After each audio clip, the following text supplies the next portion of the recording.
गेली 2 दिवस आपलं मॉक टेस्ट असल्यामुळं आपल्याला आपले 2 जे कॉन्टॅक्ट सेशन होते, 3 कॉन्टॅक्ट सेशन जे आहेत ते आपल्याला घेता आले नाही. तर त्यामुळं म्हणजे आपण काय करतोय की आज आणि उद्या आपले जे 2 पेपर राहिलेले आहेत त्याचे सगळे युनिट आपण एका दिवशी पाहणार आहोत. तर असं करूया काय, तुम्हाला एक पूर्ण हवंय म्हणजे नेहमी घेते तसं हवंय? तुम्हाला काय वाटतंय?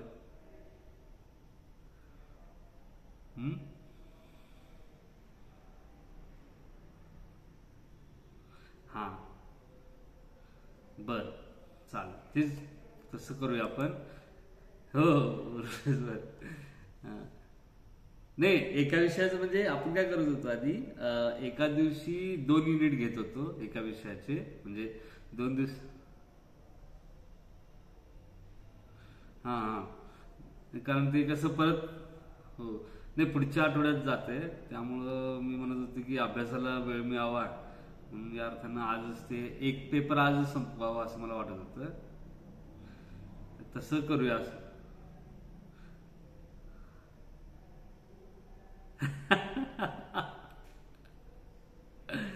अच्छा, बर. हां हां.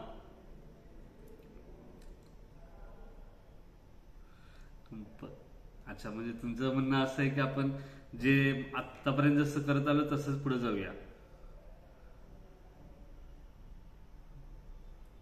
बर, ठीक आहे, तसं तसं करू आपण. ठीक आहे, तसं करू. उद्या काय म्हणायचंय? हां हां.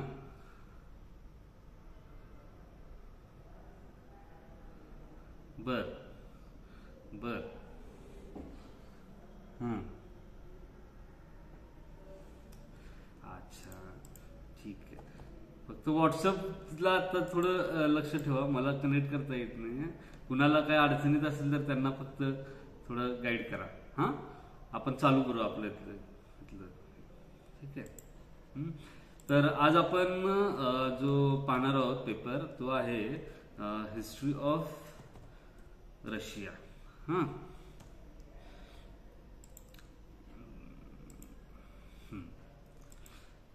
हे आपण पाहणार आहोत. ठीक आहे. म्हणजे आतापर्यंत तुम्ही जर म्हणजे आपण जे आपले आतापर्यंत कॉन्टॅक्ट सेशन झालेत, हां, तर त्याच्यामध्ये आपण जी चर्चा केली आणि सुरुवातीला या पेपरच्या संदर्भात सांगताना मी तुम्हाला जे म्हटलं होतं की हे तुम्हाला हा पेपर तुम्हाला थोडं ब्रॉडर अंडरस्टँडिंग देण्यासाठी बनवलेला आहे. म्हणजे म्हणजे हे पूर्ण सिलेबस म्हणजे सेकंड इयरचा सिलेबस जो आहे ना, तो तुम्हाला थोडं एक्सप्लोअर करता येईल, थोड्या बाहेरच्या गोष्टी माहीत होतील, जागतिक स्तरावरच्या गोष्टी माहीत होतील, अशा रीतीनं हा पेपर बनवलेला आहे.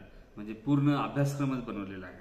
हां, आणि त्याबद्दल सांगताना मी तुम्हाला या या म्हणजे 20th सेंचुरी वर्ल्ड या पेपरचं उदाहरण दिलं होतं. ह्या आणि आता आपण तो म्हणजे जो विषय आपण आता शिकतोय, म्हणजे आता आजचा जो पेपर आहे आपला रशियाचा इतिहास 1900 ते 1950, हा जो पेपर आहे आपला रशियाचा इतिहास, हा आपण म्हणजे याच्या संदर्भातलं म्हणजे याच्यातली जी महत्वाची घटना आहे रशियातली राज्यक्रांती, याबद्दल आपण 20व्या शतकाच्या इतिहासाचा जो पेपर आहे आपला 20th सेंचुरी वर्ल्ड 1900 ते 1950 पर्यंत, याच्यामध्ये त्याचा अभ्यास केलेला आहे. म्हणजे बराच भाग जो आहे ना तो त्यामध्ये येतोय.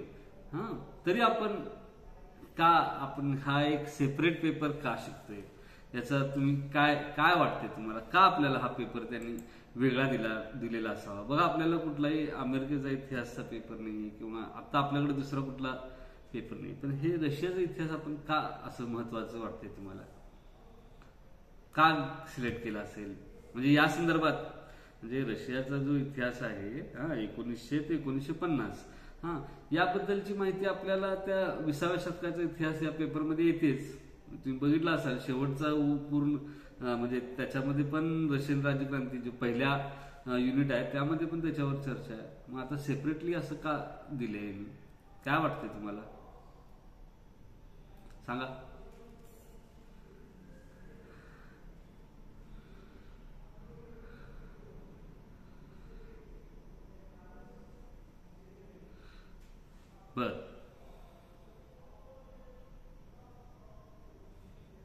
हम्म.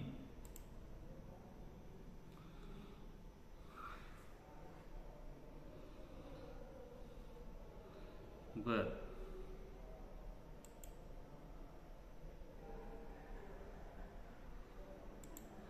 हां. हां.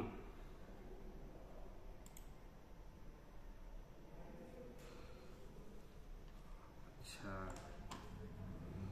हं. हं.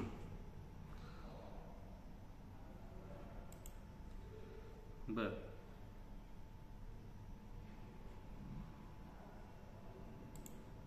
हं.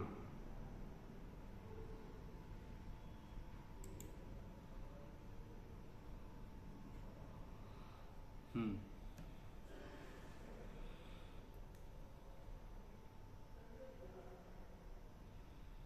हं. बरोबर.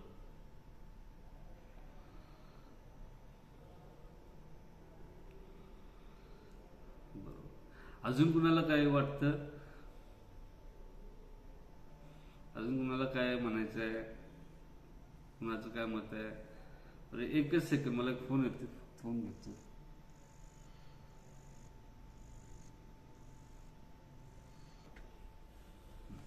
मग अजून कुणाला काही या संदर्भात बोलायचं होतं का ते मी विचारत होतो. तुम्हाला कुणाला या संदर्भात अजून काही सांगता येईल का? आपल्याला हा पेपर घेतला असा अजून काय वाटतंय तुम्हाला? जसं आता सुरेश पवार सरांनी सांगितले की ही एक भांडवलशाही आणि साम्यवादी विचारसरणी, तर या संदर्भातनं ते त्या दृष्टीने तो अभ्यासक्रम महत्वाचा असं त्यांना वाटते. तुम्हाला लोकांना आणि काय वाटतंय? हं? तुमचं काय मत काय याच्याबद्दल? का का घेतला असेल हा अभ्यासक्रम? हं? बोला.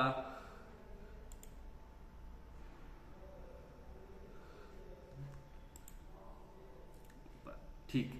तर आता काय आहे की आता माझ्याकडं ते स्क्रीन शेअरिंगचं ऑप्शन नाही आहे, कारण मला इथं जरा लॅनमध्ये इंटरनेट कनेक्ट होत नाही लॅपटॉपवर, त्यामुळे मला ते दाखवता येणार नाही तुम्हाला. मी वाचून दाखवतो तो सिलेबस जो आपण नेहमी जी पद्धत वापरतोय की ज्याच्यामध्ये आपण पहिल्यांदा सिलेबसचा पूर्ण आढावा घेतोय, त्याची उद्दिष्ट समजून घेतो आणि मग प्रत्येक प्रकरणात काय आहे आणि मग त्यानंतर प्रत्येक प्रकरणाबद्दल थोडं थोडं आपण चर्चा करतोय. तर ती पद्धत आपण इथं पुन्हा वापरणार आहोत आणि त्या हिशोबाने आपण सुरुवात करू. आता जो तुमचा पेपर आहे हा 310 नंबरचा पेपर आहे. हां. तर हिस्ट्री ऑफ रशिया 1900 ते 1950. हां. तर हा तुमचा पेपर आपण पाहणार आहोत त्याच्यामध्ये. आता हे पेपर बनवणाऱ्यांनी जे सुरुवातीला त्याचे ऑब्जेक्टिव्ह दिलेले आहेत पेपरचे. हां. तर त्या ऑब्जेक्टिव्हमध्ये त्यांनी सुरुवातीला असं सांगितलं की पेपरचा नेमका उद्देश काय. तर ते काय म्हणतात की रशियाची 1917 मधली जी राज्यक्रांती आहे, 1917 मध्ये जी रशियामध्ये कम्युनिस्ट राज्यक्रांती झाली, साम्यवादी राज्यक्रांती झाली, ही एक खूप मोठा बदल घडून आणणारी घटना आहे. आणि त्यामुळं ते असं म्हणतात की it causes remarkable change not only in Russia but also in the world. म्हणजे फक्त रशियामध्ये त्याच्यामुळे बदल न होता जगभर या गोष्टीमुळे मोठ्या प्रमाणात बदल झालेत असं या म्हणजे पेपर बनवणाऱ्यांना वाटतं आणि ते खरं आहे.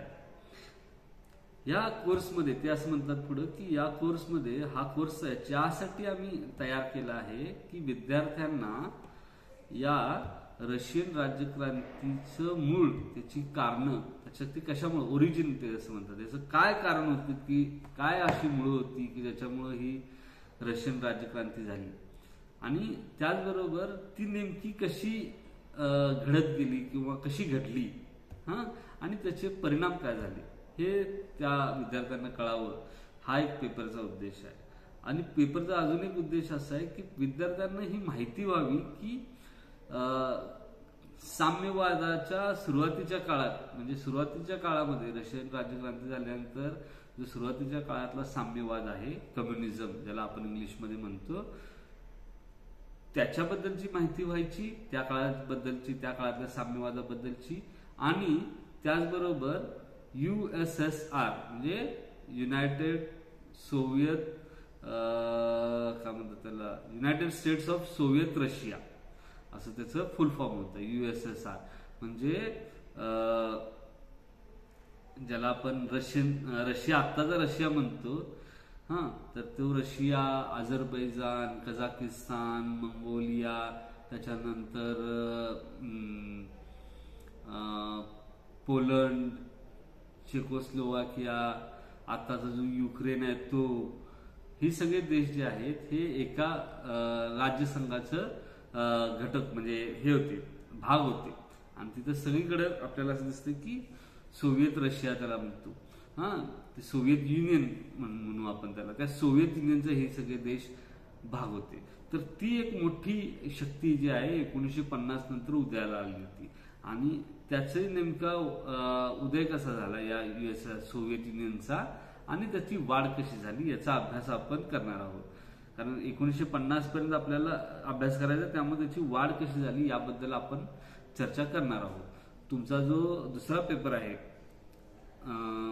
पुढच्या सेमिस्टरला येणारा 20व्या शतकातले जग 1950 ते 2000 याच्यामध्ये तुम्ही या सोव्हिएत युनियनचं डिसइंटिग्रेशन म्हणजे त्याची विभागणी कशी झाली, ते सोव्हिएत युनियन कसं कोसळलं, त्याचे तुकडे कसे पडले याच्याबद्दलची चर्चा तुम्ही पुढच्या सेमिस्टरला करणार आहात.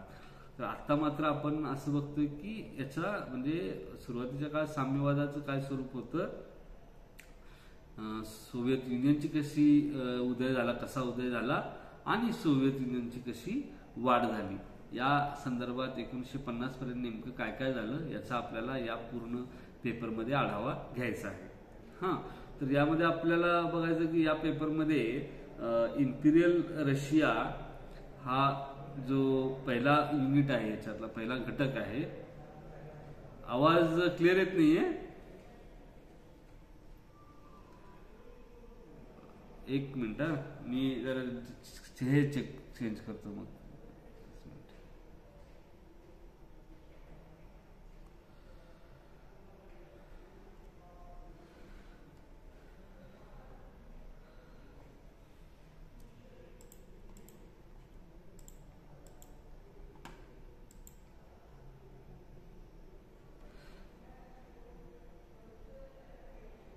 आवाज येतो आता क्लिअर येतोय?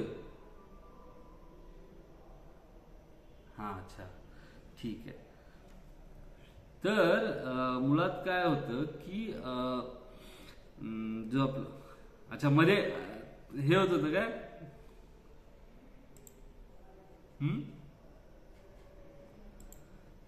मध्ये आवाज गेला होता.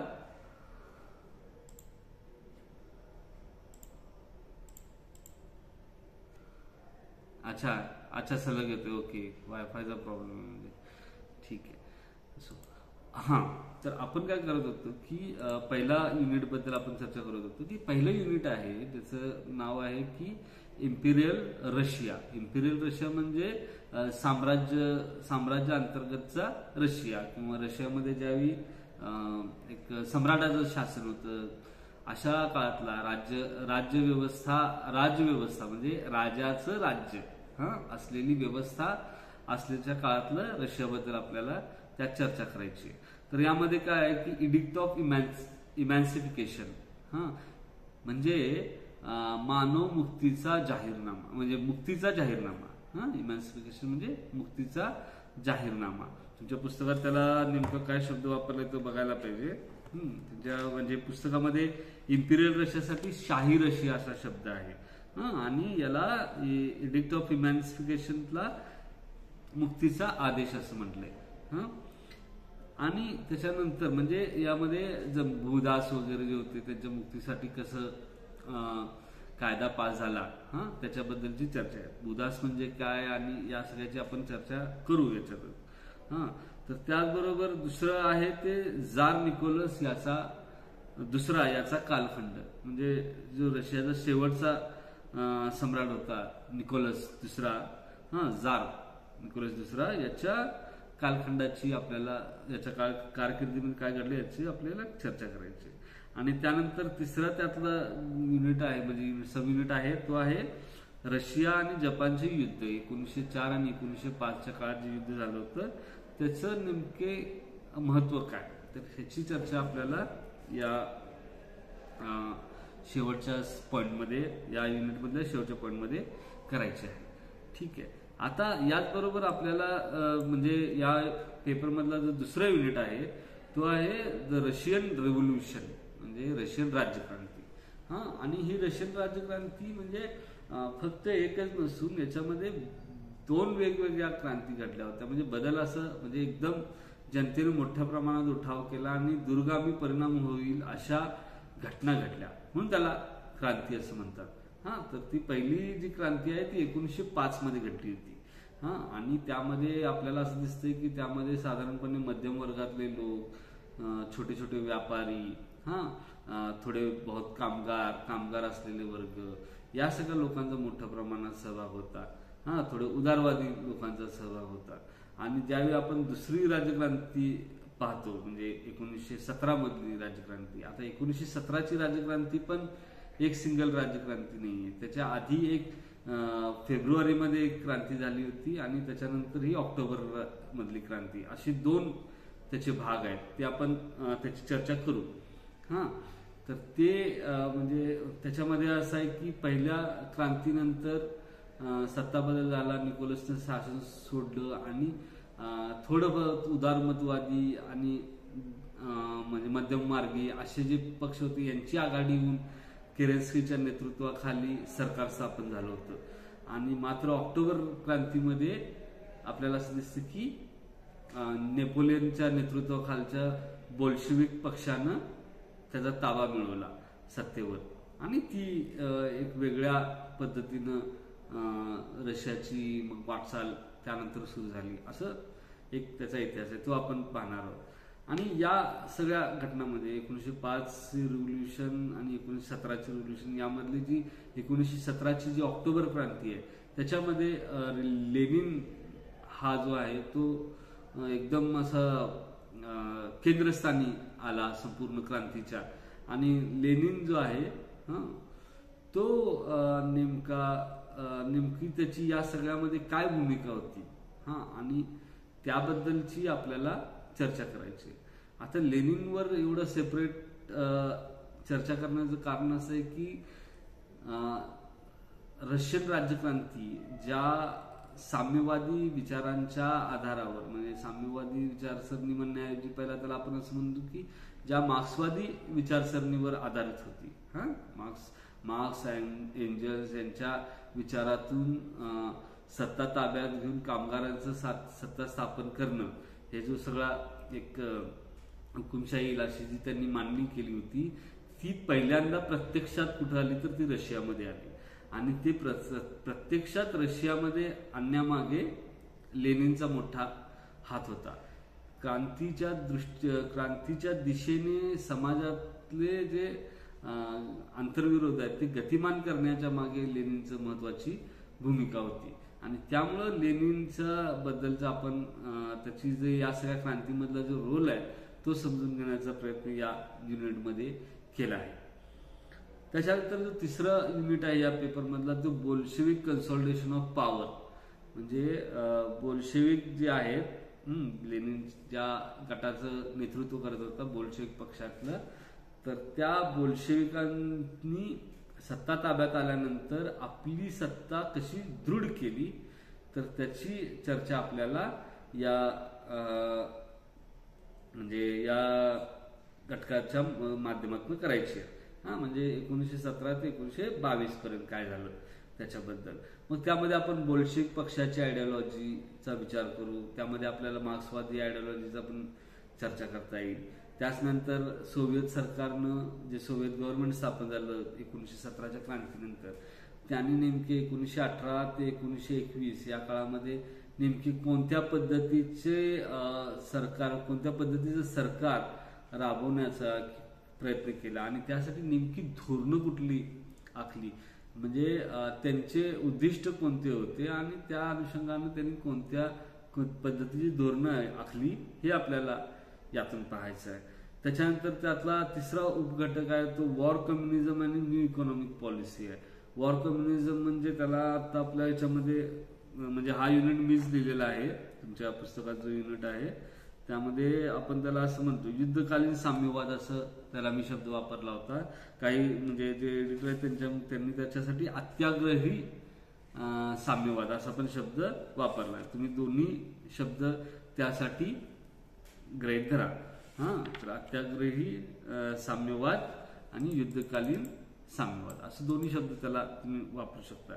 आणि नवीन आर्थिक धोरण, त्याला न्यू इकॉनॉमिक पॉलिसी असं म्हणतात. तर ते नेमकं काय होतं, लेनिनने या दोन गोष्टी पुढे आणल्या, तर त्या नेमक्या काय होत्या, तर याची चर्चा आपल्याला या युनिटमध्ये करायची आहे. तर त्यासोबतच आपल्याला जो शेवटचा युनिट आहे त्याचं नाव आहे स्टालिन आणि सोव्हिएत रशियाचा जागतिक महासत्ता म्हणून उदय. Stalin and emergence of USSR as world power, असं हा आपल्याला युनिट दिसतो. तर या युनिटमध्ये सोशल आणि पॉलिटिकल चेंजेसच्या संदर्भात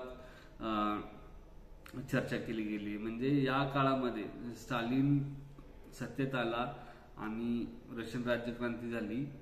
तर या रशियन राज्यक्रांतीपासून स्टालिनच्या सत्ताकाळापर्यंत, म्हणजे सत्ताकाळ चालू असेपर्यंत, तर रशियामध्ये कुठले सामाजिक, रशिया म्हणजे सोव्हिएत युनियनमध्ये कुठले सामाजिक आणि राजकीय बदल झाले त्याची चर्चा आपल्याला करायची आहे. त्याचबरोबर हे जे रशियाला, सोव्हिएत युनियनला शक्तिशाली बनवण्यासाठी जी योजना राबवल्या गेल्या त्यातलं एक 5 year प्लॅन, म्हणजे पंचवार्षिक योजना आपण त्याला म्हणतो. आपल्या भारतामध्ये त्याला फॉलो केलं गेलं. त्याला ते मॉडेल जे आहे ते भारतामध्ये भारत स्वातंत्र्य झाल्यानंतर ते वापरलं गेलं. त्याला पंचवार्षिक योजना असं म्हणतात.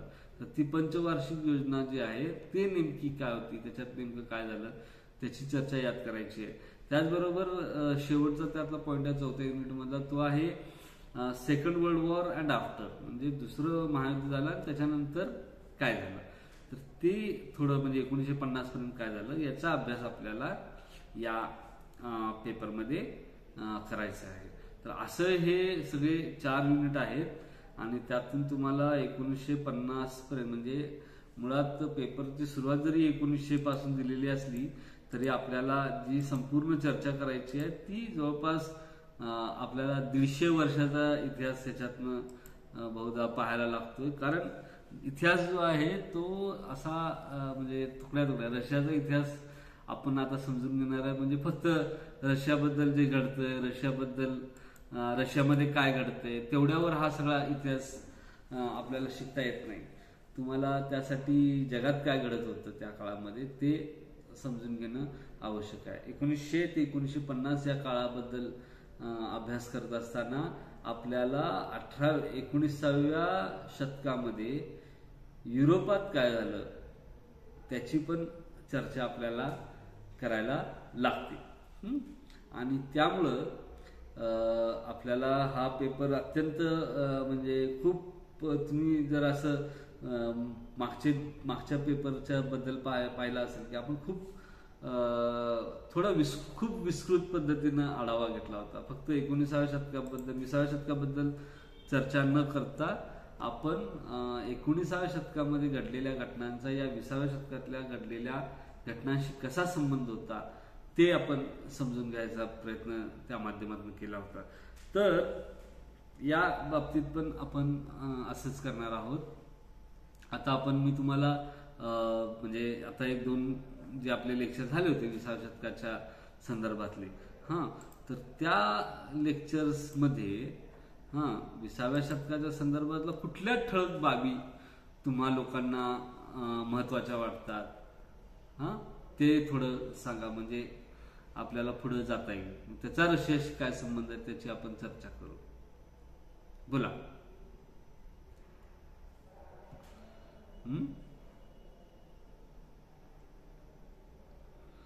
बोला.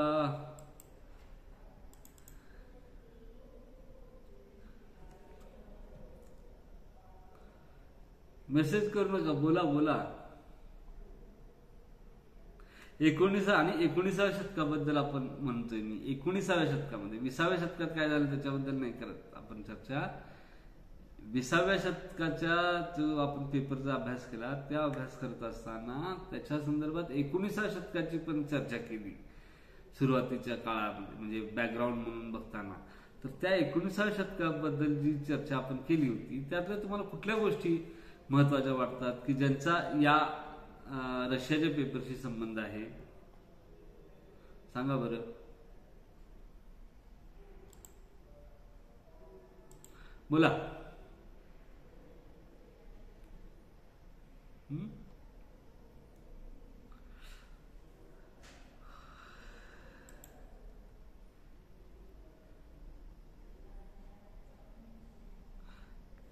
काहीच महत्वाचं नाहीये.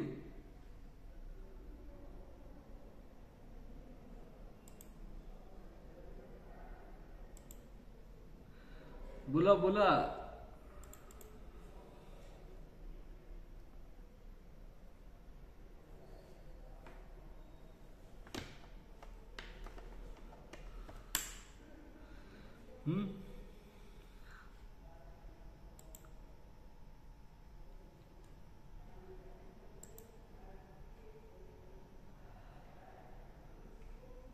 पवार सर, तुम्हाला काय सांगायचंय, काय वाटतंय?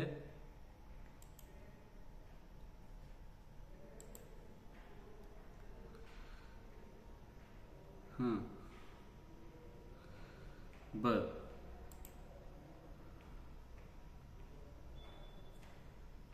हां. हां. बर. हां.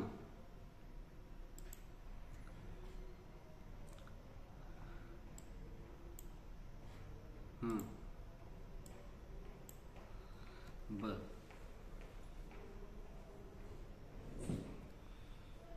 हं. हं. हं. अच्छा. ओके. हं.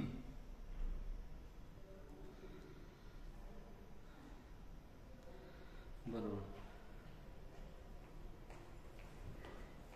हं. बरोबर. म्हणजे तुम्ही 19व्या शतकाच्या संदर्भात दोन गोष्टी. हं.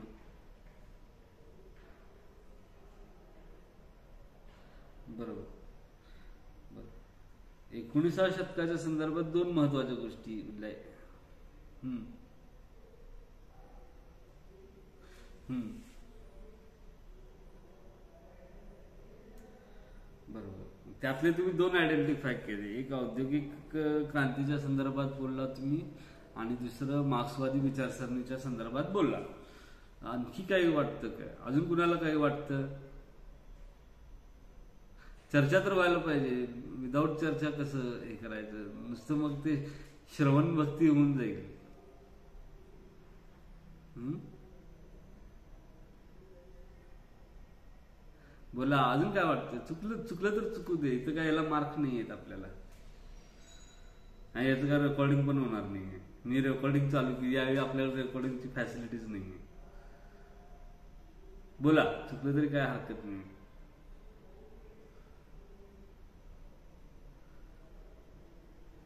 बोला.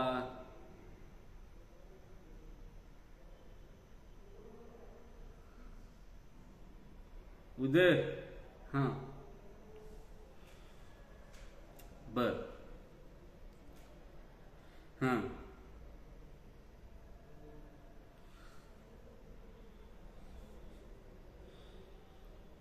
बर. हं. हं. बरोबर. बर. बरोबर. अजून.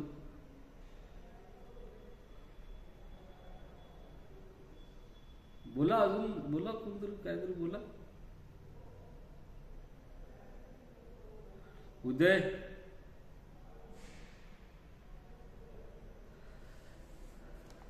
स्नेहल. हां. हं. हं.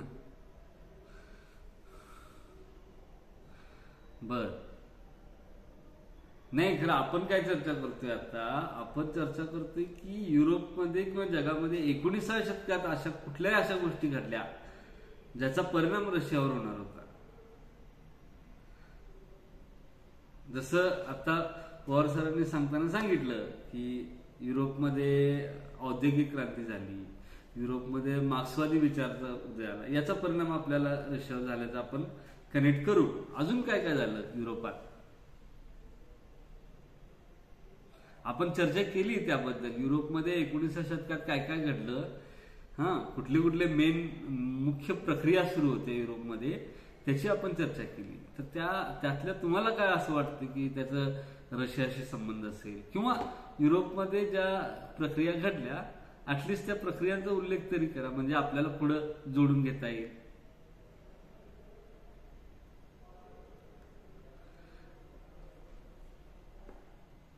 बरोबर.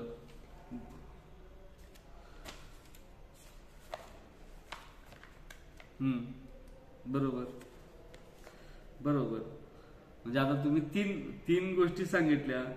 हा, तुम्ही तीन गोष्टी सांगितल्या, म्हणजे इंडस्ट्रियलायझेशन, औद्योगिकरण एक प्रक्रिया, दुसरी मार्क्सवादी विचारसरणीचा उदय, आणि तिसरी काय सांगितली आता, काय म्हणतो त्याला आपण, लोकशाहीवादी विचार. लोकशाही. अजून काय सांगता येईल? अजून बाकीचे पण लोक बोला.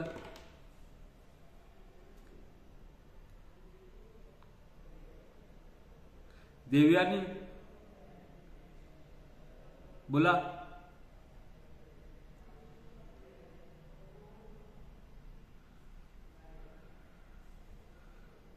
ओमकार.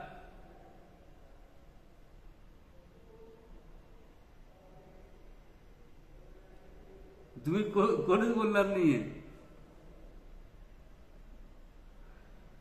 एक एक हे नुसतं लिसनिंग कसं आहे, लिसनिंग फक्त आपण गोष्टी काय करतो.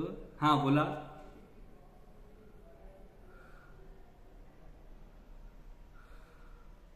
बर, काय परिणाम झाला, काय परिणाम झाला असेल?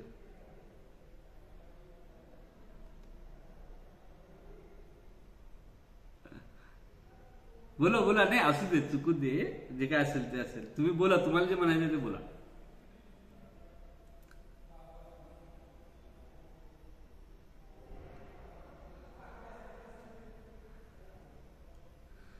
देवयानी कंटिन्यू करा तुमचं म्हणणं.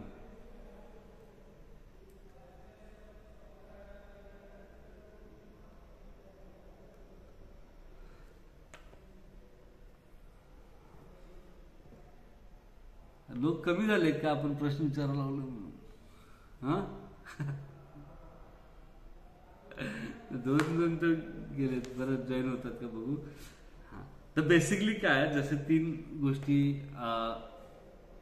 सुरेश पवार यांनी आयडेंटिफाय केल्या, तर त्या महत्वाच्या आहेत. म्हणजे तुम्ही जर फक्त सिलेबस जरी काढला असताना, काय आपला याचा जो त्या पेपरचा, त्याच्यामध्ये पहिल्या महायुद्ध म्हणजे 20व्या शतकामध्ये एंट्री होताना, 20व्या शतकामध्ये जग जात असताना, तर जगामध्ये नेमकं काय काय घडलं होतं त्याचं पहिल्याच युनिटमध्ये दिलं होतं.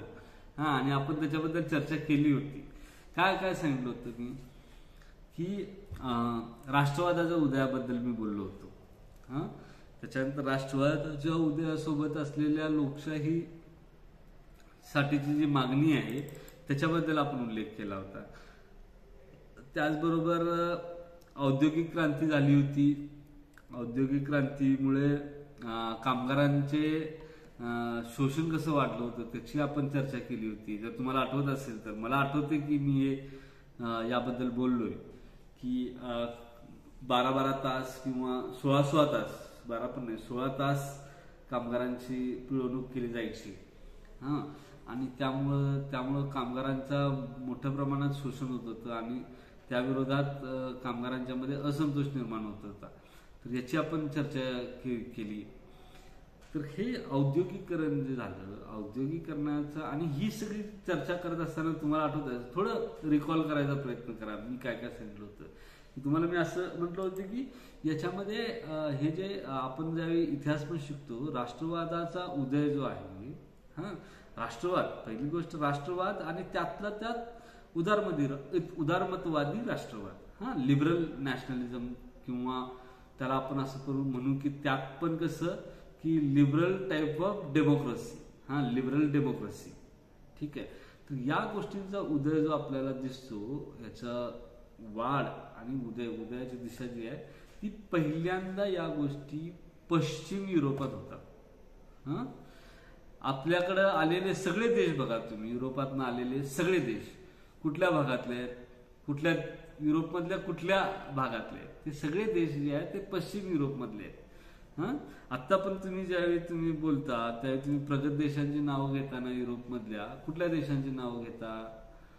इंग्लंड, फ्रान्स, जर्मनी, ही सगळी थोडं युरोपच्या पश्चिमेकडच्या बाजूला असलेली देश आहेत. जर्मनी थोडं मध्यभागी येतं युरोपच्या, पण फ्रान्स असेल किंवा इंग्लंड असेल किंवा स्पेन असेल किंवा पोर्तुगाल असेल, ही सगळी राष्ट्र जी आहेत ही युरोपच्या पश्चिमेची आहेत, पश्चिम युरोपातली राष्ट्र आहेत. आणि आपल्याला इतिहासातून आपल्याला असं दिसतं की पश्चिम युरोपमध्ये सुरुवात म्हणजे राष्ट्रवादाचा उदय झाला आणि तो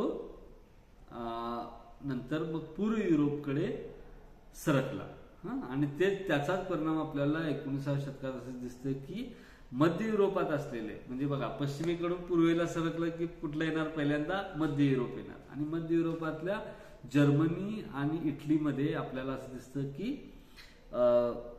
राष्ट्रवादाचा मोठ्या प्रमाणात प्रसार होऊन या दोन राज्यांचं एकीकरण होतं. आणि ही दोन राष्ट्र आपल्याला असं दिसतं की अस्तित्वात येतात. त्यातमधलं इटली जे आहे त्याच्यामध्ये लोकशाहीचं व्यवस्था स्थापन होते, राजा नाममात्र असलेला, आणि जर्मनी मात्र हा साम्राज्याच्या दिशेने जर्मनीची वाटचाल होते. हे आपण सगळं यामध्ये पाहिलेलं आहे. तर हे सगळं घडत होतं युरोपमध्ये. म्हणजे मुख्य ट्रेंड काय की राष्ट्रवादाचा उदय, आणि राष्ट्र हे फक्त कुठल्या राजाबरोबर किंवा राजघराण्याबरोबर जोडून न बघता ते लोकांच्या सोबत जोडून पाहिलेलं राष्ट्र, हे उदारवादी राष्ट्राची संकल्पना आहे. आणि या लोकांना त्या राष्ट्रामध्ये राजकीय अधिकार असावेत, त्याचबरोबर विचार स्वातंत्र्य असावं, आचार स्वातंत्र्य असावं, ठीक आहे. त्यांना प्रत्येकाला समाजामध्ये आपलं स्वतःचं उत्थान करण्याच्या दृष्टीनं, आपल्या आर्थिक उन्नतीच्या दृष्टीनं असेल, सामाजिक उन्नतीच्या दृष्टीने म्हणजे वर्गीय उन्नती करण्याच्या दृष्टिकोनातून असेल, तर त्याबद्दल पण लोकांना स्वातंत्र्य असावं, अशा पद्धतीचा विचार जो आहे तो आपल्या या पश्चिम युरोपामध्ये उदयाला आलेला असं दिसतो. आणि त्याचा प्रसार आपल्याला या पूर्वेकडच्या भागामध्ये होताना आपल्याला दिसतो. आता हे होत असताना औद्योगिकरण, जसं सगळ्यात पहिल्यांदा औद्योगिक क्रांती कुठे झाली तर ती इंग्लंडमध्ये झाली. इंग्लंडमध्ये वाफेच्या इंजिनाचा शोध लागला. जेम्स वॅटनं वाफेच्या इंजिनाचा शोध लावला आणि त्याच्या आधारावर आपल्याला असं दिसतं की जे काय म्हणतात त्याला कापडाचे कारखाने ते उदयाला आले. त्या इंजिनचा वापर करून कारखान्यामध्ये झाला आणि कापडाचे कारखाने उदयाला आले. म्हणजे आपण वाफेचं इंजिन म्हणते की आपण गाडी इंजिन आलं म्हणजे कार आली असं विचार करतोय, तर तो नाहीये. पहिला इंजिनचा वापर सुरू झाला तो कापडाचे स्पिनिंग व्हील जे असतात त्याच्यातनं कापड तयार केलं जातं, तर त्यासाठी त्याचा उपयोग केला गेला. कापड गिरण्या उभ्या राहिल्या इंग्लंडमध्ये आणि त्याच्यातनं कापडाचं मोठ्या प्रमाणात औद्योगिक पद्धतीनं उत्पादन सुरू झालं. ठीक आहे. आता हे युरोपमध्ये घडलं. फ्रान्सनं पण हळूहळू आपल्या इंडस्ट्रियलायझेशनचं सुरुवात केली, औद्योगिकरणाला सुरुवात केली. आणि त्यामुळं मग फ्रान्स आणि इंग्लंड ही औद्योगिक राष्ट्र झाली. पश्चिम युरोपमध्ये बऱ्याच राष्ट्रांमध्ये औद्योगिकरण होऊन उद्योग वगैरे उभे राहिले आणि लोकांची थोडी भरभराट व्हायला लागली, व्यापार वाढला, त्याचा लोकांना फायदा होत होता. आणि याच काळामध्ये आपण जे 19व्या शतकाची चर्चा करताना आपण केली होती चर्चा, की या काळामध्ये जशी जशी औद्योगिक क्रांतीचा उदय होत गेला, वाढ होत गेली, तसं तसं युरोपमध्ये असलेल्या साम्यवादी सामंतवादी जी व्यवस्था होती, ज्याच्यामध्ये एक सामंती राजा असतो आणि त्याच्या हाताखाली सगळे सामंत असतात आणि त्याची हायरार्की असते. म्हणजे राजाच्या याच्याखाली कोणीतरी ड्यूक, आणि ड्यूकच्या याच्याखाली कोणीतरी बॅरनच्या याच्याखाली कोणीतरी लॉर्ड, आणि असं ते विभागणी असायची. भारतामध्ये तुम्ही जर प्राचीन भारताचा अभ्यास केला असेल तर त्याच्यामध्ये तुम्ही बघितलं असेल की हे जे शिलालेख वगैरे असतात त्याच्यावर ते लिहिलेलं असतं, राजाधिराज असतं, म्हणजे राजांचा राजा, मग नुसताच राजा, मग त्याच्यानंतर त्याच्यात असतं की भट्टारक, परमभट्टारक असतो, किंवा परमभट्टारक असतो, असे 2 वेळा पण नावं असतात. तर अशा पद्धतीने ते अशी एक हायरार्की असते, या प्रत्येकापेक्षा कोणतरी वरचढ असतो आणि पूर्ण असं एक त्याचा एक असा पिरॅमिड तयार होतो या सगळ्या गोष्टींचा. तर तशी व्यवस्था ही सामंतवादी व्यवस्था होती. आणि त्या सामंतवादी व्यवस्थेमध्ये त्याचा जो मूल आधार होता तो युरोपमधली शेती व्यवस्था होती. आणि ती शेती व्यवस्था जी आहे ती शेती व्यवस्था ही भूदास जे असायचे, म्हणजे त्याला कसं आहे की सामंतवादाचा इंग्रजी शब्द आहे सामंतवादासाठी जो इंग्लिशमध्ये वापरला जातो तो शब्द आहे तो फ्युडलिझम आहे. फ्युडलिझम, ठीक आहे.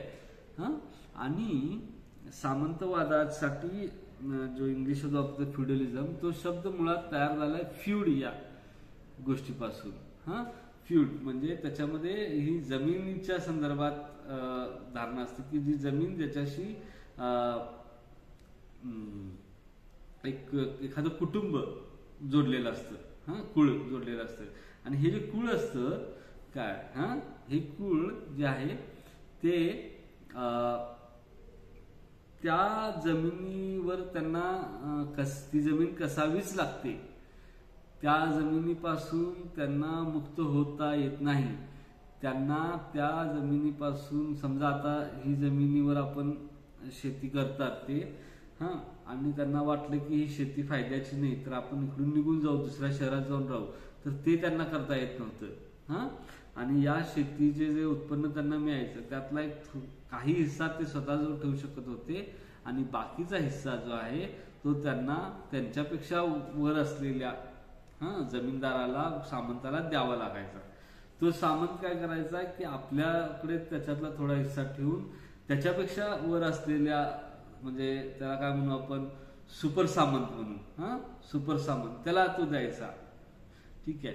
त्याच्यानंतर तो जो सुपर सामंत आहे तो त्याच्यापेक्षा वर अजून कोणी जर व्यक्ती असेल, राजा असेल समजा, किंवा त्याच्यावर अजून एक सामंत मग राजा पण असायचा, तर त्याला तो राहिलेला हिस्सा, स्वतःचा हिस्सा ठेवून त्याच्यातला उर्वरित एक भाग जो आहे तो त्या राजाला द्यायचा. अशा पद्धतीनं या जमिनीतून येणारी, युरोपमध्ये जी जमीन होती शेतीतून येणाऱ्या उत्पन्नाची वाटणी अशा पद्धतीनं होत असत होती. आणि याच जे लोक असायचे, या जमिनीशी बांधलेली जे शेतकरी असायचे, तर ते त्याला शेतकरी का म्हणता येते ते नंतर सांगतो. आपण काय करतो की शेती करणाऱ्यांना आपण शेतकरी म्हणतो. तर ती जी तसं न बघता त्याला थोडं वेगळ्या पद्धतीने बघायला पाहिजे की ही जी लोक काम करायची, शेती करायची लोक, हे या लोकांच्यावर या सामंतांचे अनेक विशेष अधिकार असायचे. त्यांना शिक्षा द्यायचा, त्यांच्या जीवितावर पण त्यांचा अधिकार असायचा. तर अशा पद्धतीने युरोपमध्ये खूपच भेदभाव असलेली, असमानता असलेली व्यवस्था होती.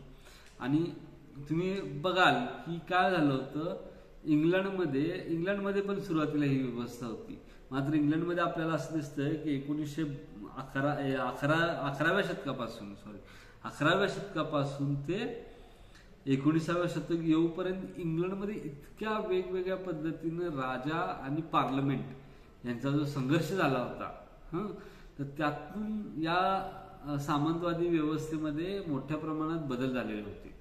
आणि ते तसे बदल जे आहेत ते हे युरोपमधल्या दुसऱ्या देशांमध्ये झालेले नव्हते. त्यामुळे आपल्याला असं दिसतं की इंग्लंडमध्ये पार्लमेंट आणि राजाचं युद्ध झालं. मॅग्ना कार्टा नावाचं एक राजा आणि पार्लमेंट म्हणजे लोक यांच्यामध्ये करार झाला होता, त्याची पण आपण म्हणजे माहिती घेऊ शकता मॅग्ना कार्टामध्ये. तर अशा पद्धतीने इंग्लंडच्या लोकांनी स्वतःचे अधिकार वेगवेगळ्या माध्यमातून वेगवेगळ्या लढे उभारून घेतले होते. त्यामुळे इंग्लंडमध्ये सामंतवाद हा खूपच म्हणजे मोडकळीस पूर्वी झाला होता. पण फ्रान्समध्ये तसं झालं नव्हतं. फ्रान्समध्ये हे सामंतवाद हे खूप त्याच्यामुळं खूप आतपर्यंत रुतलेली होती आणि त्यातून या सगळ्या लोकांचं शोषण होत होतं आणि नव्या पद्धतीच्या गोष्टी ज्या आधुनिकता येण्यामुळं निर्माण झाल्या होत्या, जे सगळे बदल घडून येत होते, जागतिक व्यापारात जी वाढ झाली होती त्यामुळे युरोपात जे बदल घडून आले, त्याच्यातनं आपल्याला असं दिसतं की फ्रान्समध्ये ही जी समाजातली दरी आहे ना ती खूप प्रचंड मोठी वाढली होती आणि त्यामुळं आपल्याला खूप या लोकांच्या मध्ये असंतोष निर्माण झाला होता. म्हणजे या सगळ्या उच्च वर्गाच्या विरोधात, उमरा वर्गाच्या विरोधात, सामंत वर्गाच्या विरोधात जो असंतोष आहे तो लोकांमध्ये प्रचंड मोठ्या प्रमाणात होता, सामान्य आणि गरीब लोकांच्या मध्ये. आणि म्हणून आपल्याला असं दिसतं की फ्रेंच राज्यक्रांती ज्यावेळी झाली त्यावेळी फक्त ती राजाला मारून किंवा राजाचं प्राण घेऊन ती थांबली नाही. त्याच्यामध्ये मोठ्या प्रमाणात या उमरा वर्गातल्या लोकांना पण ठार करण्यात आलं. तर एक पूर्णपणे ही संपूर्ण जी व्यवस्था आहे सामंतवादी व्यवस्था त्याच्या विरोधात देखील ती फ्रेंच राज्यक्रांती होती. आणि हे जे स्वातंत्र्य, समता आणि बंधुता हे जे विचार आहेत फ्रेंच राज्यक्रांतीचे ते आपल्याला त्या दृष्टिकोनातून पाहायला हवं की समता ही या प्रकारच्या समाजामध्ये असलेल्या आणि राजकीय आणि सामाजिक व्यवस्थेमध्ये असलेल्या असमानतेसाठी संदर्भात देखील आहे. राजकीय अधिकारांचं जे असमान वाटप आहे त्या संदर्भात देखील ते होतं. स्वातंत्र्य पण होतं की प्रत्येक व्यक्ती स्वातंत्र्य, म्हणजे तुम्ही पाहिलं असेल ना की बघा अमेरिकन राज्यक्रांती असो, फ्रेंच राज्यक्रांती असो, त्याच्यात पहिलं वाक्य कुठल्या पण याचे जाहीरनाम्यांचं पहिलं वाक्य आहे, सर्व मानव जन्मतः स्वतंत्र असतात. हे वाक्य तुम्हाला ऐकायला मिळालं असेल, सर्व मानव हे जन्मतः स्वतंत्र असतात. किंवा असं वाक्य असेल, सर्व मानव हे जन्मतःच समान असतात. काय अशा पद्धतीनं ते आपल्याला दिसतं की यामध्ये स्वातंत्र्य आणि समता जी आहे तर ती खूप महत्वाची होती. अमेरिकन राज्यक्रांती असो किंवा फ्रेंच राज्यक्रांती असो. आता हे सगळं सामंती व्यवस्था जी असमानता ज्याच्यामध्ये होती त्याच्या विरोधात हे सगळं झालेलं होतं. आणि यामुळं फ्रान्समध्ये आपण पाहिलं की हे म्हणजे फ्रान्समध्ये क्रांती झाली 1789 आणि त्याचा प्रसार वेगवेगळ्या भागात झाला, युरोपमध्ये वगैरे झाला. आणि याचा प्रभाव जो आहे तो जसा युरोपमधल्या देशांमध्ये पडला तसा थेट प्रभाव आपल्याला रशियामध्ये पडल्याचं आपल्याला दिसत नाही. तर रशियामध्ये आपल्याला असं दिसतं की रशियामध्ये हे खूप नंतरच्या काळात सुरू झाल्याचं आपल्याला दिसतं. त्याचं कारण हे होतं की रशिया हे युरोपच्या पूर्व भागातलं राज्य होतं आणि रशियावर जो सम्राट राज्य करायचं त्याला जार असं म्हटलं जायचं. जार या शब्दाची उत्पत्ती जी आहे तुमच्या पुस्तकात चर्चा केली काय त्याच्याबद्दल? जार हा जो शब्द आहे तो कशावरून आलाय माहिती आहे तुम्हाला? माहिती आहे जार म्हणजे कशावरून आलाय हा शब्द?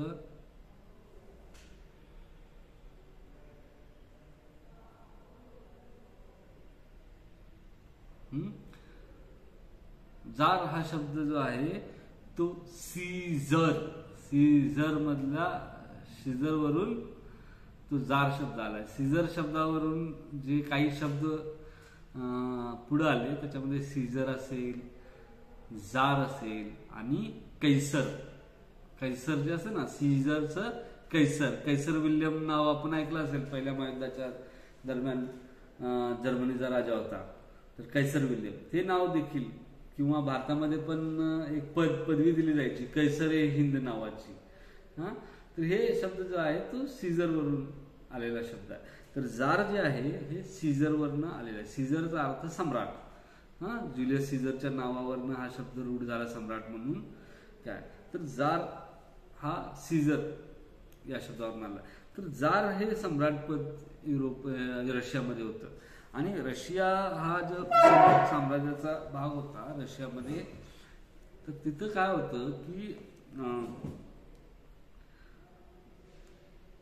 एकदम ऍब्सोल्युटिझम ज्याला असं म्हणतात की राजा हाच सर्वोपरी आहे, सर्वकांक्ष आहे, सर्व अधिकारी आहे. आणि राजाचा अधिकार जो आहे समाजावरचा, त्याच्या राज्यावरचा, त्याच्या लोकांवरचा हा पूर्णपणे ईश्वर दत्त आहे. त्यामुळे राजावर कोणत्याही प्रकारचं नियंत्रण नसावं नाही. आणि राजा आपल्याला मनमानी पद्धतीनं कारभार करू शकत होता. फ्रान्समध्ये आपण बघतोय की फ्रेंच राज्यक्रांतीमध्ये राजाचा शिरच्छेद करण्याचं कारणच मुळात हे होते की राजा हा दैवी मानला गेला होता. राजाला कुणीच काही करू शकत नाही अशी धारणा फ्रान्समध्ये होती. तर ती धारणा या क्रांतीमुळं मोडून काढण्यात आली.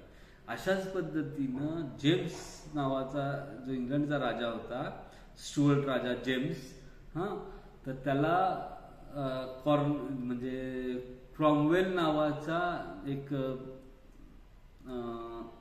पार्लमेंट मधला माणूस होता युरोपच्या, इंग्लंडच्या. तर त्यानं पार्लमेंट आणि राजा यांच्यामध्ये संघर्ष झाला आणि त्यावेळी देखील जेम्सचा शिरच्छेद करण्यात आला.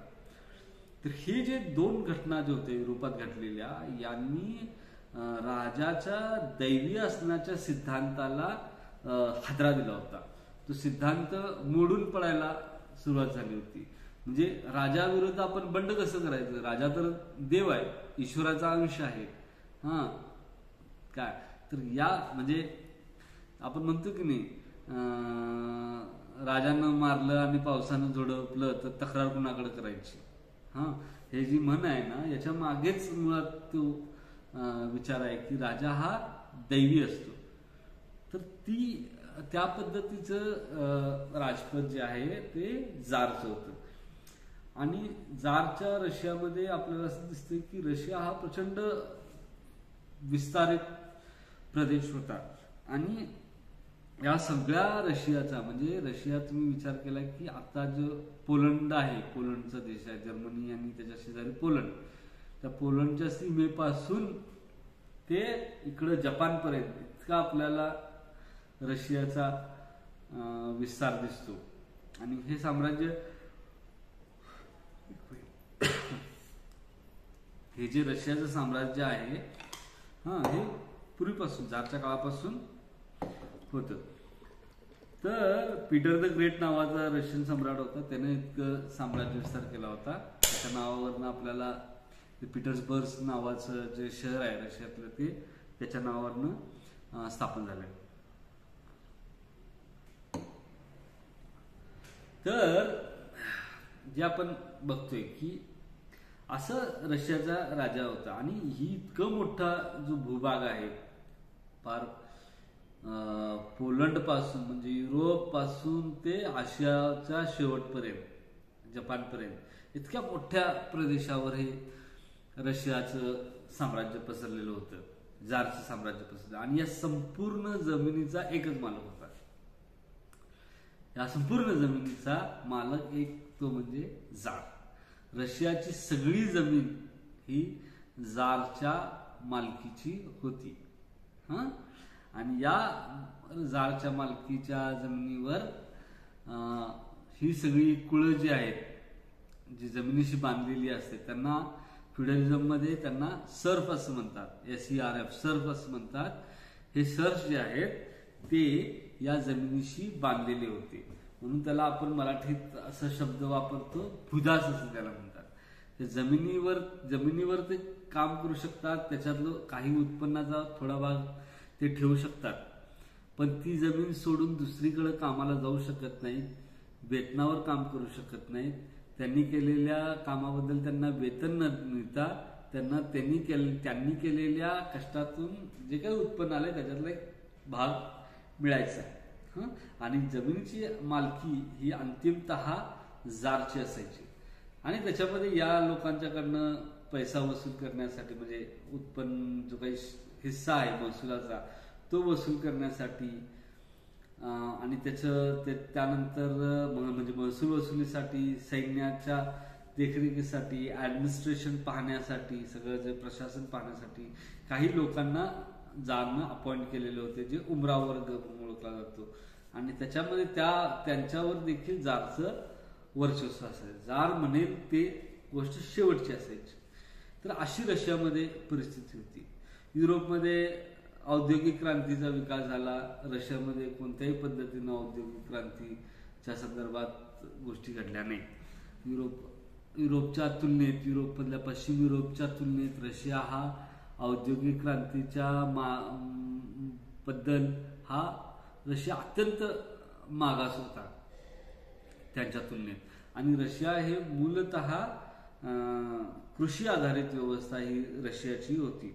तर ही एक त्याची बॅकग्राऊंड आहे आणि त्यामुळे काय झालं की युरोपमध्ये या पद्धतीच्या मुक्तिवादी विचारसरणीचा उदय झाला काय आणि आपल्याला असं दिसतं की रशियामध्ये देखील काय व्हावं लागलं की या विचारांची लोक जी आहेत ती रशियामध्ये यायला लागली. काही लोक युरोपमध्ये जाऊन शिकून आले, त्यांच्यामध्ये या विचारसरणीचा प्रसार झाला होता आणि त्या ज्या सगळ्या गोष्टी आहेत तर याचा परिणाम रशियामध्ये व्हायला लागला आणि यातून काय झालं की हे जे शेतकरी होते त्यांच्यामध्ये प्रचंड असंतोष निर्माण झाला होता आणि या असंतोषाचा भडका उडू नये याची म्हणजे उडू शकतो याची भीती जारला वाटत होती. म्हणजे तुम्ही बघा ना युरोपमध्ये ज्या क्रांत्यांच्या लाटा यायच्या त्याचा एकदम असं खूप महत्वाचा परिणाम जरी रशियावर झाला नसला तरी त्याचा एक दबाव रशियन राज्यकर्त्या वर्गावर झालेला असणार आणि त्यामुळे काय झालं की हे जे शेतकऱ्यांचे जो असंतोष आहे तर तो असंतोष त्याला कुठेतरी त्याची एक असंतोषाला वाट करून देण्यासाठी त्यांनी काय केलं की रशियाच्या सम्राटांनी की 1861 मध्ये मुक्तीचा जाहीरनामा केला आणि त्यामुळं काय झालं की ह्या जमिनी ज्या आहेत त्या शेतकऱ्यांच्या मालकीच्या केल्या आणि त्याच्या संदर्भात त्याबद्दल एक काहीतरी बाबा त्याचं काय म्हणतात त्याला स्वातंत्र्य मालकी दिली त्या जमिनीची आणि ते कर्जाच्या स्वरूपात दिलं आणि काही हप्त्यामध्ये त्याची परतफेड करण्याचं ठरलं. तर अशा अर्थानं त्या असंतोषाला जारनं वाट मोकळी करून दिली. त्याच्यामधले काही टेक्निकल डिटेल्स आहेत म्हणजे व्यवस्था नेमकी काय केली, नीरची व्यवस्था काय होती आणि ते फेडण्यासाठी हप्ते कसे दिले वगैरे त्याची माहिती तुमच्या पुस्तकात आहेच. तर त्यामुळे काय झालं या मुळात या पद्धतीचं असंतोष जो आहे त्याला एक मोकळी वाट करून देण्यात आली आणि त्यामुळे राजाचं थोडं नैतिक स्थान जे आहे ते वाटलं की बाबा मुक्तिदाता झाला यानं आपल्याला जमिनी दिली म्हणून आणि त्यामुळे त्याची जरा राज्याला स्थिरता प्राप्त झाली. याच काळात काय झालं आपल्याला असं दिसतंय की युरोपमध्ये तुम्ही मागच्या वेळी पण आपण चर्चा करताना पाहिलं की इटली आणि जर्मनीच्या एकीकरणाबद्दल ज्याही चर्चा केली त्यामध्ये आपण बोललो होतो की राष्ट्रवादी लोकांचा उदय झाला. राष्ट्रवादी लोक काही वेळा लिबरल डेमोक्रेसीची लोकशाही म्हणजे उदारमतवादी लोकशाही व्यवस्थेची मागणी करायची आणि या लोकांच्यावर तिथल्या राज्य सरकारांनी राज्य व्यवस्थांनी दडपण आणण्यास सुरुवात केली आणि ते दडपणूक त्यांची करण्यासाठी त्यांना अटक करणं, जेलमध्ये टाकणं, त्यांच्या न्यूजपेपरवर बंदी घालणं, त्यांच्या संघटनावर बंदी घालणं अशा पद्धतीच्या गोष्टी या राज्य सरकारने केल्या. तर हा जो सगळा प्रकार आहे तो रशियामध्ये उदयाला येणाऱ्या संघटनांच्या बाबतीत पण केला जाऊ लागला आणि त्यातून काय झालं की या संघटना ज्या आहेत त्या अंडरग्राऊंड झाल्या, भूमिगत झाल्या.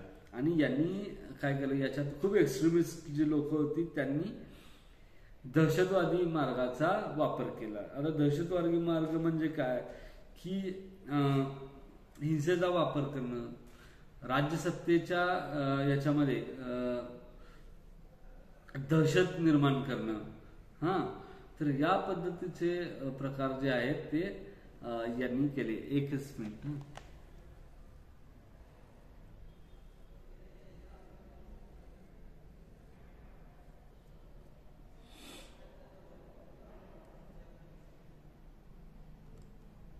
आवाज येतोय?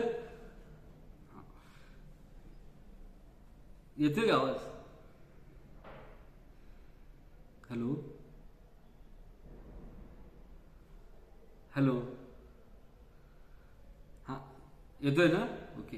हां, तर ते जे आहे तर त्या पद्धतीनं तो जे सगळा म्हणजे त्यात दहशतवादाच्या मध्ये हे काय करायचे की राज्यव्यवस्था जी आहे त्याच्या मनामध्ये, त्याच्या अधिकारामध्ये दहशत निर्माण करायचा प्रयत्न करायचे. आणि त्यामुळं ती जी दहशत हिंसा करायची आणि त्या हिंसेच्या माध्यमातून अराजकता निर्माण करायची. जनतेमध्ये सहानुभूती त्यामुळे निर्माण होईल आपल्याबद्दल की आपण या जुलमी राज्यसत्तेविरोधात लढतो वगैरे अशा अर्थानं. आणि जे राज्यसत्तेला समर्थन करणारे लोक आहेत त्यांच्या मनामध्ये दहशत निर्माण होईल आणि त्यांचा जो राज्यसत्तेला असलेला पाठिंबा जो आहे तो कुमकुवत होईल. अशा ह्याच्यातून या पद्धतीनं दहशतवादी हल्ले जे आहेत ते आपल्याला असं दिसतं की रशियातल्या काही काय म्हणतात जहाल गटांनी सुरू केले, जहाल संघटनांनी सुरू केले. आता याच्यातला जो महत्वाचा जो होता ते निहिलिस्ट असं त्याला म्हटलंय, त्याला निहिलिझम असं म्हणतात. त्याच्यातले काही म्हणजे ही जी विचारसरणी होती ती कोणत्याही प्रकारचं राज्याचं अस्तित्व मान्य न करणारी होती. म्हणजे ते थोडं त्याला नंतरच्या काळात जो शब्द आलाय तो अनार्किस्ट असा आलेला आहे, अराजकतावादी. की कोणतेही सर्व मानवानं निर्माण केलेल्या सर्व प्रकारच्या संस्था या मानवी स्वातंत्र्यावर, समाजावर वर्चस्व निर्माण करण्यासाठी असतात. त्यामुळं या व्यवस्था मूलतः वर्चस्ववादी असल्यामुळं त्या शोषक पण असतात. आणि या सर्व व्यवस्था या शोषक असल्यामुळं तर या सर्व प्रकारच्या व्यवस्था या नष्ट करायला हव्यात असं या अराजकतावादी लोकांचं मत असतं. अराजकता आपण अर्थ असा म्हणजे शब्दशः अर्थ असा आपण घेतो की अराजक म्हणजे कुठली व्यवस्था म्हणजे कुठली व्यवस्था नको म्हणजे मानणारे लोक अराजकतावादी. आणि अराजक म्हणजे कोणतीही व्यवस्था नाही असं आपण निगेटिव्ह अर्थाने त्याला हे म्हणतो. मात्र ज्यावेळी या अराजकतावादाचा अनार्किस्टिझम किंवा निहिलिझम जे आहे याचा जो ज्यावेळी उदय झाला तर ते त्या अर्थाने त्याला पॉझिटिव्हिस्ट पद्धतीनं पाहत होते त्याच्याकडे. तर हे जे आपल्याला हे समजून घ्यायला पाहिजे.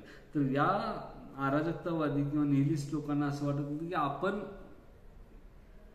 समाजाच्या संदर्भात काहीतरी करतोय आणि त्या अर्थानं ते करायचं. आणि याच्यामध्ये यांनी काय केलं की बरेच जे राजकीय नेते असतील, अधिकारी असतील तर यांची खून केले. आणि त्यातून मग रशियामध्ये मोठ्या प्रमाणात असं अराजकता माजली म्हणजे डिस्टर्बन्सेस आहे ना तो मोठ्या प्रमाणात वाढला होता. आणि त्यामुळं हे रशियाचा झार जो आहे तो अनियंत्रित राज्यकर्ता होता. त्यामुळे त्याने काय केलं की या सगळ्या लोकांच्यावर मोठ्या प्रमाणात दडपशाही अवलंबली. आणि त्यामुळे काय झालं की सगळ्याच विचारसरणीची लोक जी आहेत म्हणजे त्यातले काही हिंसेच्या मार्गाने नसतील किंवा दहशतवादी मार्गाचा अवलंब करणारे नसतील अशा लोकांना पण राजानं दडपून टाकायचा प्रयत्न केला. आणि त्यातून बरेच लोकही रशियातून परागंदा झाली. रशियातून त्यांना पलायन करून युरोपमध्ये वेगवेगळ्या राष्ट्रांमध्ये त्यांना आश्रय घ्यायला लागला. तर याच काळामध्ये निकोलस दुसरा याच्या काळामध्ये जशी दडपशाही वाढली होती तशीच आपल्याला असं दिसते की त्या काळामध्ये काही सुधारणा पण झाल्या, थोडंफार औद्योगिकरणाची सुधारणा झाली आणि त्यामुळं आपल्याला असं दिसतं की रशियामध्ये कामगारांचा एक वर्ग उदयाला आला होता आणि त्या वर्गाने नंतरच्या काळात आपल्याला असं दिसतं की क्रांतीमध्ये भाग घेतला होता. तर 1900 पहिल्यांदा ज्यावेळी अशा पद्धतीचं फॉर्मेशन झालं की रशियाची नैसर्गिक स्थिती जी आहे ती खूपच म्हणजे तिथं दुष्काळामध्ये आपण असं म्हणतो की पाऊस पडत नाही, पण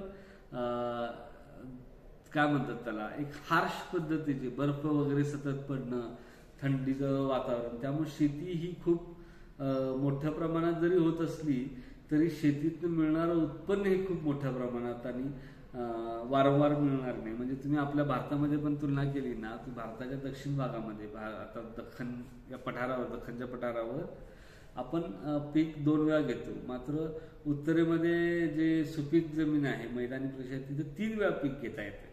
तर अशी परिस्थिती आहे, म्हणजे ती जास्त सुपीक आहे. मात्र रशियामध्ये असं आहे की वर्षातून एकच पीक घेता येईल आणि ते पण पीक, काही जी पिकं आहेत ज्याच्यातनं म्हणजे बटाटे वगैरे असली पिकं घेता येतात जी जमिनी खाली असतात आणि ती थंड हवामानात पण काही वेळा टिकून राहतात. तर अशी रशियामधली एक हार्श वातावरण होतं. तर त्या वातावरणात देखील या लोकांना टिकून राहताना खूप अडचणी यायच्या आणि त्याच्यावर काही सोल्युशन काही दिसत नव्हतं.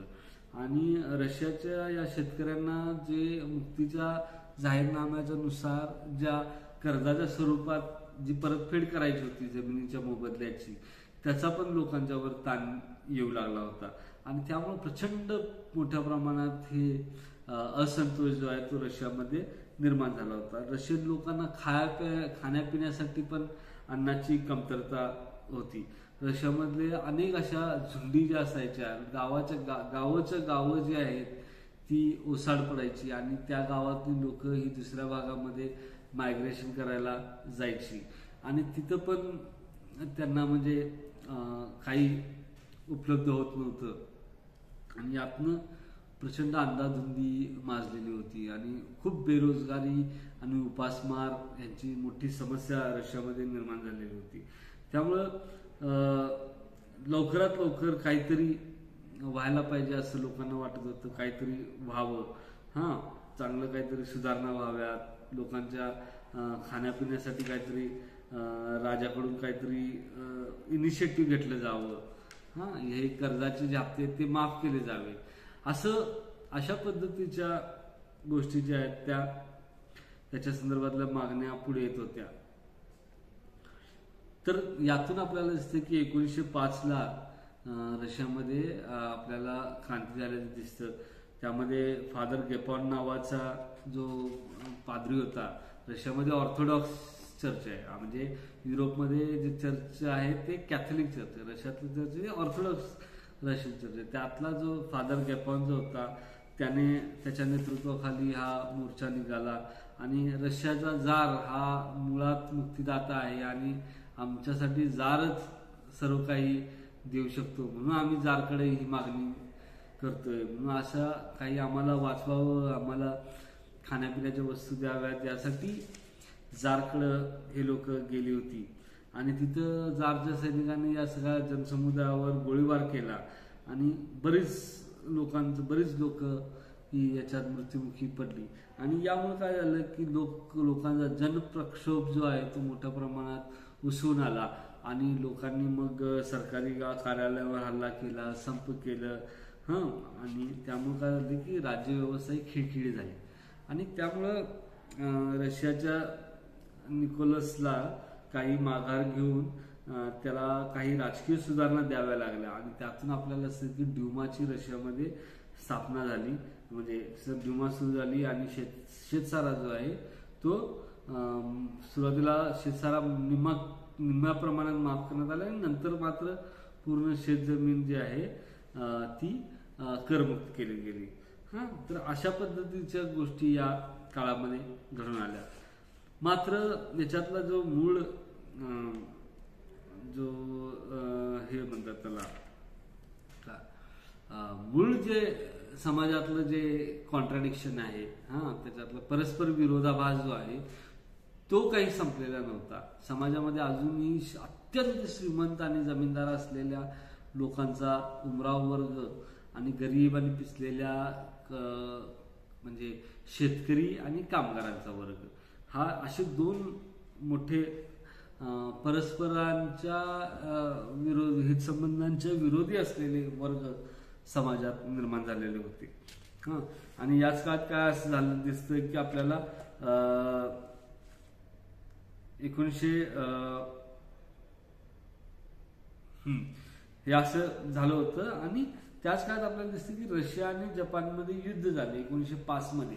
आणि त्या युद्धामध्ये रशियाचं प्रचंड म्हणजे ही सगळी जी शेतकरी आणि कामगार यांच्या घरातली जी लोक सैनिक म्हणून लढायला गेली होती, या म्हणजे ही खूप रशियन सैनिक युद्धात मारले गेले. आणि रशियाचा खूप नामुष्कीजनक पराभव या काळामध्ये झाला. आणि जगात इतकं मोठं साम्राज्य असून पण रशिया हे मागासलेलं राज्य आहे असं हे सगळं जग जाहीर झालं. आणि खूप मानहानीकारक पराभव झालेला होता.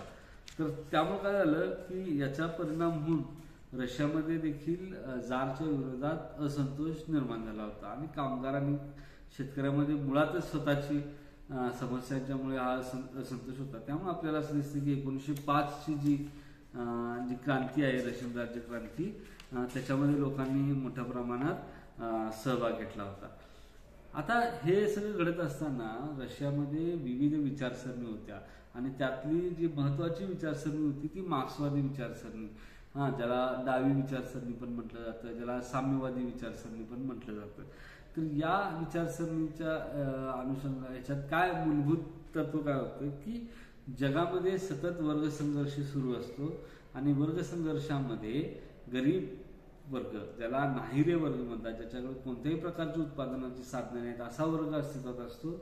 आणि दुसरा वर्ग असतो जो अहिरे वर्ग आहे, त्याच्याकडे सगळी उत्पादनाची साधनं जी आहेत ती एकवटलेली असतात. थोडक्यात म्हटलं तर गरीब आणि श्रीमंत अशी समाजामध्ये मोठी दरी निर्माण झालेली असते. आणि यातला जो कामगार वर्ग असतो तो हा जो आहे तो अत्यंत पीडित आणि शोषित वर्ग असतो. मात्र त्याच्यामध्ये एकत्र येण्याची त्याच्यामध्ये शक्यता असते, कारण तो एकाच कारखान्यामध्ये काम करत असतो. म्हणजे एका कारखान्यात काम करणारे कामगार हे त्यांच्या समस्या एकसारख्या असतात. कामगार म्हणूनच्या त्यांच्या वेतनाचा प्रश्न असतो, त्यांच्या कामाच्या तासांचा प्रश्न असतो, त्यांचा बोनसचा प्रश्न असतो, त्यांना त्यांच्या कामाबद्दल मिळणाऱ्या मोबदल्याचा प्रश्न असतो, त्यांना कामाच्या ठिकाणी मिळणाऱ्या सुविधांचा प्रश्न असतो, त्यांना कामातनं जे पगार मिळतो त्या पगारामध्ये ते जे तिथं राहतात तिथं त्यांना किती सोयीने युक्त जीवन यापन करता येतं हा प्रश्न त्यांचा एकसारखा असतो. तर त्यामुळे कामगारांच्या मध्ये एकजूट होऊ शकते अशी मार्क्सची आणि एंजल्सची धारणा होती. आणि यातून जो काही युरोपमध्ये जे बदल होईल, म्हणजे मार्क्स म्हणायचं की युरोपमध्ये म्हणजे अहिरे आणि नाहिरे वर्गामध्ये सतत संघर्ष होत आला आहे. आणि त्यातून इतिहासामध्ये म्हणजे समाज परिवर्तन घडायचं आणि त्यामध्ये इतिहासात बदल घडून आले असं कार्ल मार्क्सचं म्हणणं होतं. तर ती जी गोष्ट आहे ती रशियामध्ये अत्यंत उच्च पदाला पोहोचलेली आहे असं रशियातल्या साम्यवादी लोकांना वाटायचं. आणि त्यातला प्रमुख जो होता तो लेनिन होता. तर ही जे आहे की जे मार्क्सने सांगितले ते इम्प्लिमेंट करायचं असेल तर कामगार वर्गानं स्वतः रशियाची सत्ता हाती घेणं आवश्यक होतं. तर त्या दृष्टीनं रशियामधला जो कम्युनिस्ट पार्टी आहे, म्हणजे त्यावेळी त्याची जी रशियन नॅशनल सोशलिस्ट पार्टी असं त्याचं नाव असावं,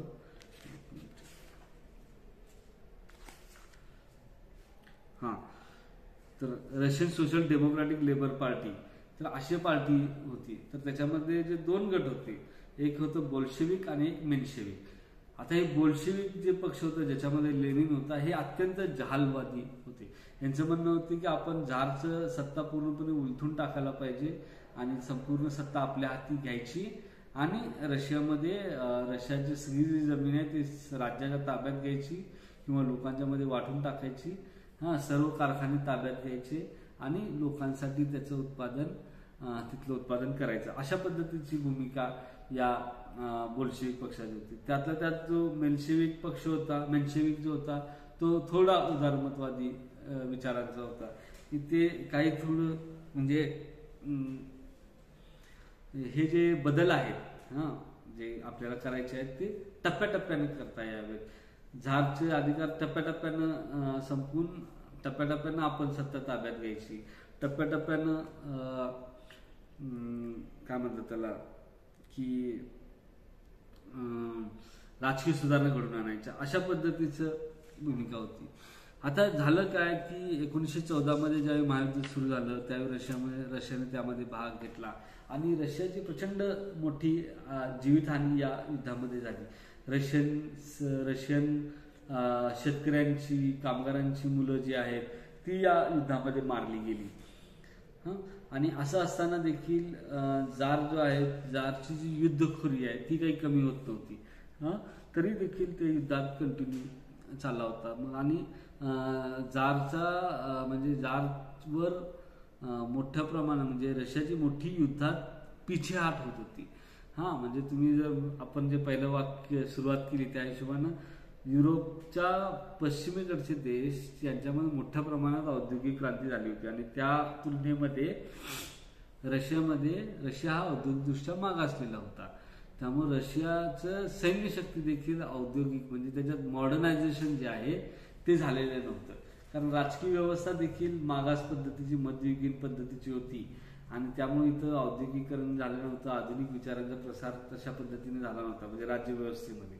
त्यामुळे त्यांचे सैन्य पण हे जे आहे ते मागासलेलं होतं आणि अशा मागासलेल्या सैन्याचा आधुनिकरण झालेल्या जर्मन फौजांनी मोठ्या प्रमाणात पराभव केला आणि त्यामुळे मोठं सैन्यातले लोकांचे मोठ्या प्रमाणात बळी गेल्याचं आपल्याला दिसतं आणि त्यामुळं जनतेमध्ये मोठ्या प्रमाणात या संदर्भात असंतोष निर्माण झाला होता. आणि त्यामुळं असं झालं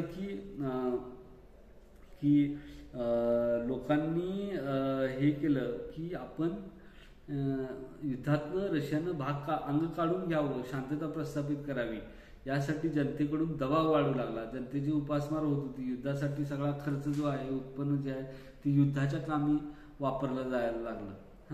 आणि त्यामुळं जनतेच्या दैनंदिन जीवनावर मोठ्या प्रमाणात ताण आला होता, उपासमार वाढली होती, कारण रशिया पूर्वीपासूनच मागास होता. तर असं होतं आणि या परिस्थितीमध्ये युद्ध थांबवावं जाणं याच्यासाठी जनतेकडनं दबाव निर्माण झाला.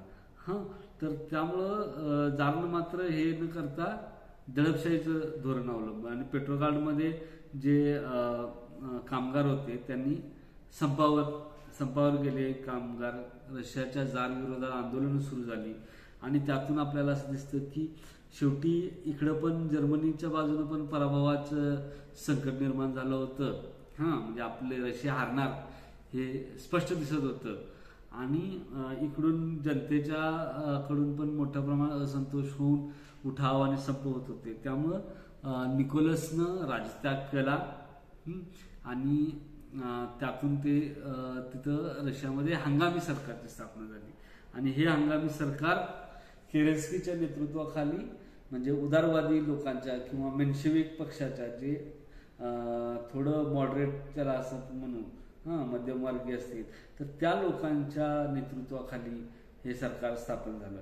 आणि यांनी सरकार स्थापन करताना यातले जे बोल्शेविक विचारसरणी जहालवादी लोक जी होती त्या लोकांना सरकारच्या बाहेर ठेवलं.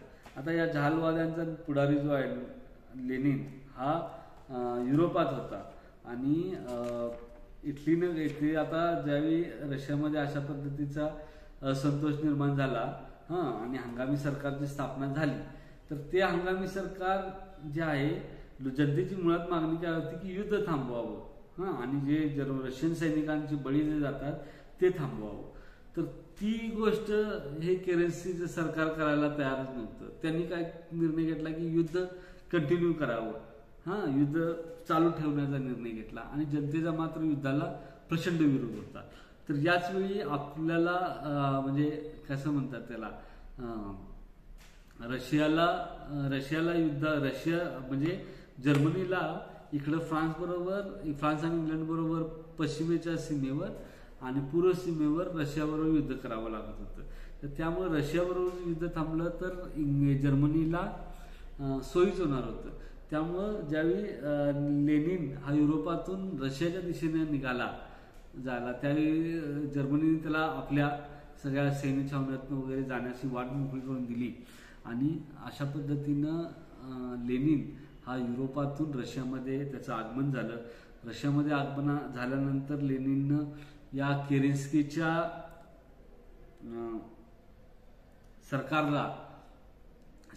सरकारवर मोठ्या प्रमाणात टीका सुरू केली.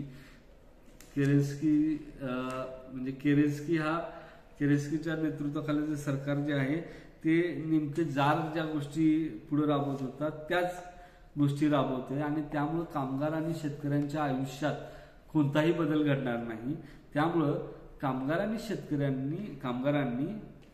पुढे होऊन सत्ता ताब्यात घेणं आवश्यक आहे हे लेनिन लोकांना सांगू लागला. आणि याचा परिणाम असा झाला की म्हणजे ऑक्टोबर महिन्यामध्ये त्याच वर्षी 1917च्या बोल्शेविक पक्षाच्या कार्यकर्त्यांनी ही जी सरकारी ऑफिसेस असतील, पोस्ट ऑफिस असेल, टेलिग्राफचं ऑफिस असेल, रेल्वे असतील, बँका असतील, या सगळ्यांवर ताबा घेण्यास सुरुवात केली. आणि त्यातून आपल्याला असं दिसतं की हे जे केरेन्स्कीच्या नेतृत्वाखाली मेन्शेविक पक्षाचं जे सरकार होतं ते उलथून टाकण्यात आलं. केरेन्स्कीला राजीनामा द्यावा लागला आणि रशियामध्ये साम्यवादी विचारसरणीचं सरकार जे आहे ते स्थापन झालं. बोल्शेविक पक्षाचं सरकार स्थापन झालं आणि त्यांनी मार्क्सवादानं जो अजेंडा दिला होता, म्हणजे सरकारी जमिनीचं सरकारीकरण करणं, कारखान्याचं खाजगीकरण नष्ट करून म्हणजे जनतेची मालकी प्रस्थापित करणं, या पद्धतीची धोरणं जी आहेत ती या सरकारच्या माध्यमातून राबवली गेल्याचं आपल्याला दिसून येतं. आणि यामध्ये आयडियलॉग म्हणून लेनिनचं एक मोठं काम आहे ते आपल्याला या युनिटमध्ये म्हणजे पाहता येईल. म्हणजे त्याच्यामध्ये दिले ते तुम्ही नीटपणे पाहू शकता. तर आपण आता एवढंच मांडणी मला या 2 युनिटबद्दल करायचे. जसं तुम्ही म्हणलं की आपण पुढच्या युनिटमध्ये पुन्हा राहिलेले गोष्टींबद्दल चर्चा करूया. आता तुम्हाला काही शंका असतील, काही अजून ॲडिशन नसतील तर तुम्ही बोला. बोला.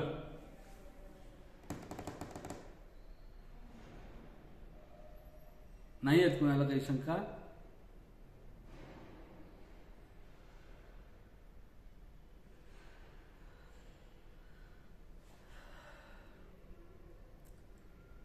बोला.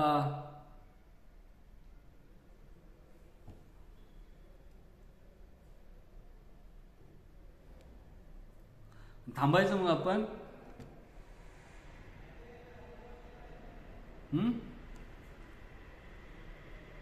थांबूया.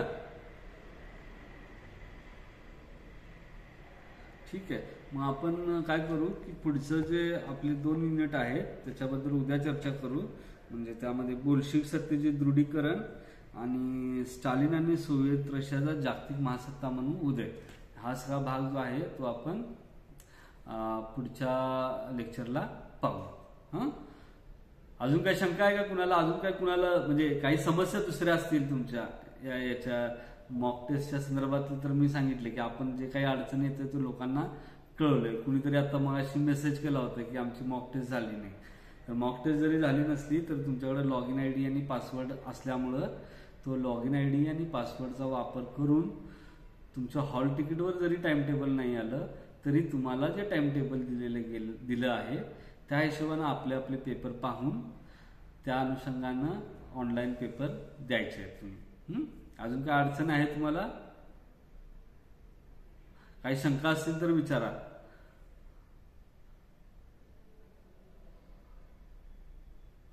आणि आपल्यापैकी आपण जे तुम्ही कॉन्टॅक्ट सेशनला वगैरे असतात त्यांना म्हणजे तुम्ही ग्रुपमध्ये पण सांगणार होतं की थोडं ग्रुपमध्ये ज्या लोकांच्याकडनं शंका वगैरे विचारले ते पण त्याचे थोडं उत्तरं सगळे देत जावा. म्हणजे थोडं माझ्यावरचा लोड कमी येईल त्या बाबतीतला. ठीक आहे. थांबूया आपण.